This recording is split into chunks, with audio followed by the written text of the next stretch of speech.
Bismillahirrahmanirrahim. Assalamualaikum warahmatullahi wabarakatuh.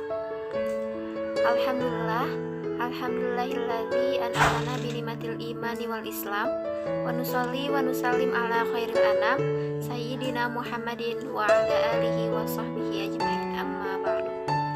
Pertama-tama marilah kita panjatkan puji serta syukur kehadirat Allah Subhanahu wa taala. Shalawat serta salam semoga selamanya tetap terlimpah curahkan kepada junjungan kita, yakni Habibana wa Nabiyana Muhammad sallallahu alaihi wasallam, lupa kepada keluarganya, para sahabatnya, tabi'in dan tabiatnya, dan mudah-mudahan kepada kita selaku umatnya yang turut dan patuh kepada ajarannya hingga yang terakhir. Amin. Ya Allah ya Rabbal alamin. Baik, langsung saja di sini saya akan mempresentasikan mengenai hadis pendidikan sosial. Hadis yang pertama yaitu hadis persaudaraan sesama muslim.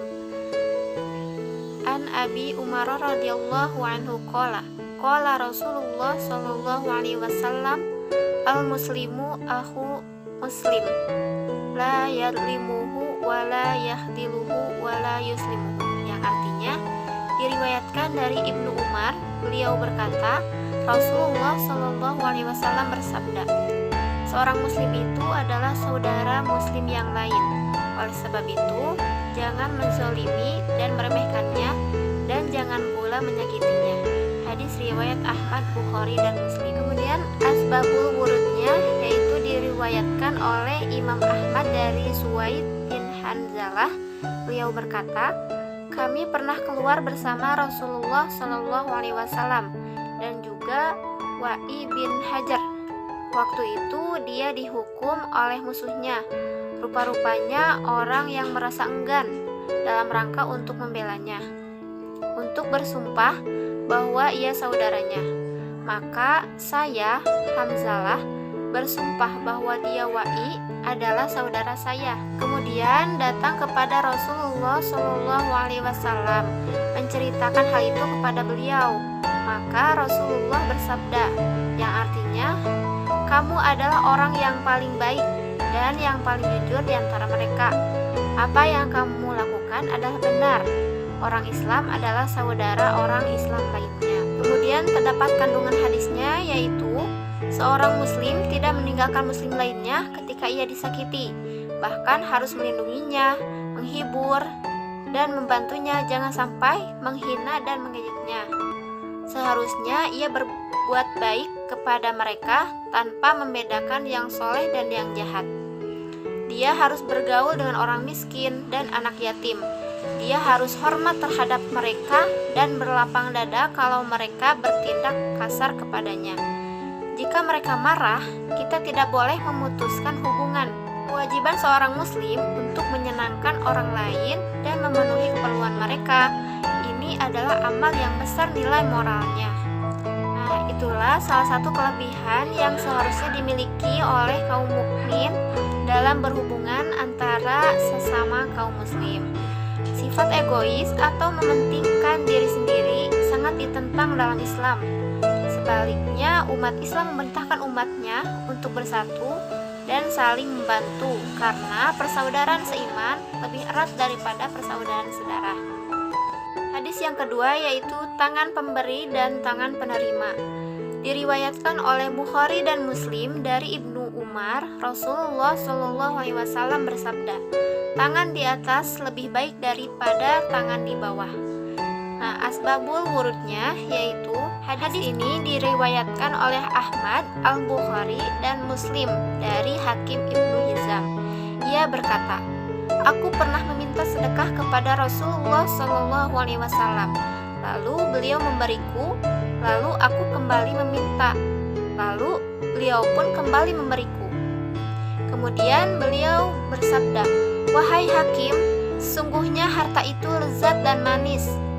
Maka barang siapa yang menerimanya dengan hati yang bersih, tidak rakus atau serakah, dia akan mendapatkan berkah dengan harta itu. Namun sebaliknya, barang siapa yang menerimanya dengan nafsu serakah, dia tidak akan mendapatkan berkah dengan harta itu. Dia akan seperti orang makan yang tidak pernah merasa kenyang. tangan yang di atas lebih baik dari tangan yang di bawah. Hakim berkata, lalu aku berkata, wahai Rasulullah, demi zat yang mengutusmu dengan kebenaran, aku tidak akan pernah meminta kepada seorang pun setelahmu hingga aku berpisah dari dunia ini. Dan diriwayatkan oleh Ahmad dari Hakim bin Hizam, ia berkata, aku pernah meminta harta kepada Rasulullah SAW dengan sedikit mendesak. Lalu beliau bersabda kepadaku, wahai Hakim, alangkah banyaknya permintaanmu. Wahai Hakim, sungguhnya harta itu lezat lagi manis, dan ia tidak lain adalah kotoran yang ada di tangan manusia, dan tangan Allah berada di atas tangan pemberi, dan tangan pemberi berada di atas tangan penerima, dan serendah-rendah tangan adalah tangan penerima. Ada beberapa jalur sanad mengenai bab la sodakota an zohriyina. Adapun hadis ini Bukhari meriwayatkan dari jalur Hakim bin Hizam, tangan di atas lebih baik dari tangan di bawah. Maksudnya ialah sesuai dengan hadis yang diriwayatkan dari jalur Sa'id al-Musayyab, yaitu sebaik-baik sedekah apabila telah mencukupi semua kebutuhannya. Artinya, seorang yang mampu tentu mempunyai kebutuhan pokok yang lebih, yang dapat diberikan kepada orang lain yang membutuhkannya. Untuk memperjelas keumuman hadis tersebut, maka Imam Bukhari meriwayatkan hadis dari jalur lain, yaitu dari Abdullah bin Umar, yang artinya tangan di atas lebih baik daripada tangan di bawah.